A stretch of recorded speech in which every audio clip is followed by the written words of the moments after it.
इसलिए परमेश्वर ने कहा था अंधे को कि क्या तू विश्वास करता है कि मैं तेरी आंखें खोल सकता हूं? उसने कहा हां परमेश्वर, मैं विश्वास करता हूं कि तू ये काम कर सकता है। अपने शब्दों को कंट्रोल में रखो और अपने विश्वास को बढ़ाओ। एक परमेश्वर का दास बाइक पे जा रहा है और अपने बेटे को बोल रहा है कि अगर मैं मर गया तो मेरी सेवकाई संभाल लेना, और उसी रात को उसको अटैक होता है और वो मर जाता है। सेम नाइट, प्रभु का दास, सेवा करने वाला। अगर आप बिलीव करते हैं आप जल्दी मर सकते हैं, आप जल्दी मर सकते हैं।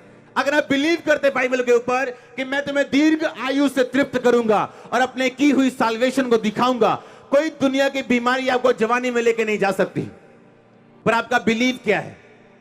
आपको लगता है आपको 2 बीमारियां हो गई, आपको लगता है मर जाएंगे। अगर आपका बिलीव आप मर जाएंगे तो परमेश्वर भी आपको जीवित नहीं रख सकता, क्योंकि बाइबल कहती उद्धार के लिए मुंह से अंगीकार करना जरूरी है। उद्धार का मतलब है हीलिंग, उद्धार का मतलब है डिलीवरेंस।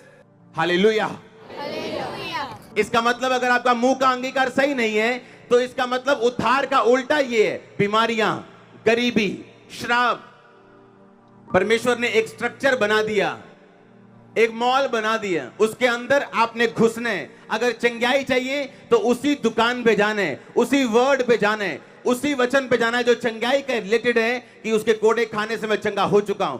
अगर वंश बचाना है तो उसी वचन पे जाना जहां लिखा है धर्मी का वंश बचाया जाएगा, और उसे अंगीकार करना है तब तक जब तक आपके बच्चे चर्च में नहीं आते, आपका पति चर्च में नहीं आता, आपकी फैमिली चर्च में नहीं आती। कहता तेरे लिए ये सरप्राइज है। परमेश्वर कहता कि मैं तेरी लाइफ का हर हिस्सा रिपेयर कर दूंगा, हर हिस्से को सी दूंगा। कोई चीज ऐसी नहीं होगी जो कटी और फटी होगी तेरी लाइफ में। आज तू आशीषित है, कल तू बीमार है, गरीब है, ऐसा कभी नहीं होगा। एक मिरेकल का गिफ्ट है, उसको बोलते हैं वर्किंग ऑफ मिरेकल, यानी मिरेकल को वर्क आउट किया जाता है, ये अपने आप नहीं होता। आप कंजूस हैं, कभी बोते नहीं, आप कभी भी ब्लेस नहीं हो सकते परमेश्वर के द्वारा। पिछले संडे मेरे को कोई बता रहा था गुरदासपुर के बारे में, कह रहे एक बहुत बड़ा व्यक्ति था। जब अंदर के हॉल भर गए 6 और बाहर के टेंट भी भर गए, अब लोग धूप में खड़े, वो बड़ा व्यक्ति था, चर्च में मेंबर वहां पे, और वो आया और कहता जी मैं फलाना फलाना हूं जी। कहते आओ जी बैठो अंदर। जो अंदर के आते अंदर गर्मी दे वजन नजारे उपजिया बाहर ਤੇ ਉਹ ਗਲੀ ਸੀ ਨਾਲ ਇੱਕ, ਤੇ ਨਾਲ ਉਹਦੇ ਨੇ ਇੱਕ ਨਾਲੀ ਜੀ ਸੀਗੀ, ਉਹ ਉੱਥੇ ਹੀ ਬਹਿ ਗਿਆ। ਉਹ ਇੱਕ ਬੰਦੇ ਨੇ ਉਹਨੂੰ ਦੇਖਿਆ, ਕਹਿੰਦਾ ਆ ਇੱਥੇ ਬੈਠਾ ਨਾਲੀ ਦੇ ਕੋਲ, ਕਹਿੰਦਾ ਇਹਨਾਂ ਨੂੰ ਪਾਸਟਰ ਹਾਕਾਂ ਮਾਰਦੇ ਨੇ, ਆਵਾਜ਼ਾਂ ਮਾਰਦੇ ਨੇ, ਆਓ ਜਾਓ ਚਰਚ। ਕਹਿੰਦਾ ਇੱਥੇ ਗਲੀਆਂ 'ਚ ਬੈਠੇ ਨੇ। आप कितने समझ रहे हैं? सुनो, उस चर्च को मैनेज किया जाएगा, अभी और बड़ा किया जाएगा, अच्छा स्थान दिया जाएगा, लेकिन मैं आपको जो बताना चाहता हूं वो सुनो। जब ग्रेस आपकी लाइफ में काम करती, आप जोर नहीं लगाते, अपने आप चीजें हैपन होती। आप थक चुके हो मांग मांग के, आपने बोया नहीं, आपने काटा नहीं। आप थक चुके हो कि मेरा केस हल हो, लेकिन क्या उस केस के लिए जितनी प्रार्थना की जरूरत है आपने की है या नहीं की? क्या आपका दिल आपकी अगुवाई करता है कि जितनी प्रेयर मुझे चाहिए मेरे केस के लिए मैंने की है या नहीं की?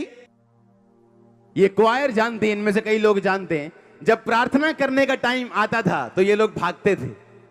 इनको मालूम था कि आगे प्रेयर करने के लिए अब 8 घंटे प्रेयर होगी, कॉन्टिन्यूस, विदाउट चाय लिए 8 घंटे बैठे।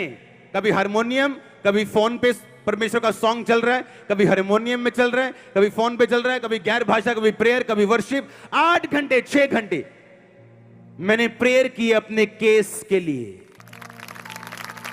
बाइबल कहती जब डैनियल प्रार्थना करने के लिए गया तो 21 दिन उसने कहा मैं अलग तरह के रोजे रखूंगा, मैं स्वादिष्ट चीजें नहीं खाऊंगा, मैं कड़वा साग पात खाऊंगा। ये उसका अपना मैटर था प्रभु से।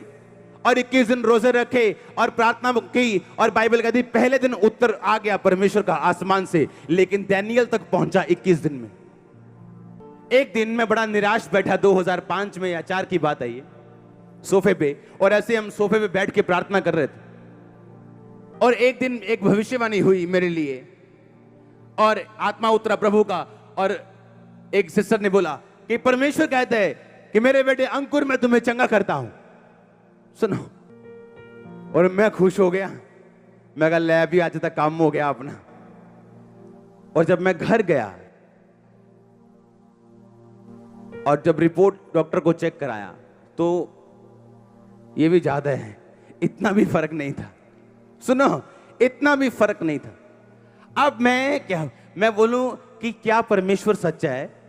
क्या प्रोफेसी सच्ची? अगर प्रोफेसी हुई तो पूरी क्यों नहीं हुई?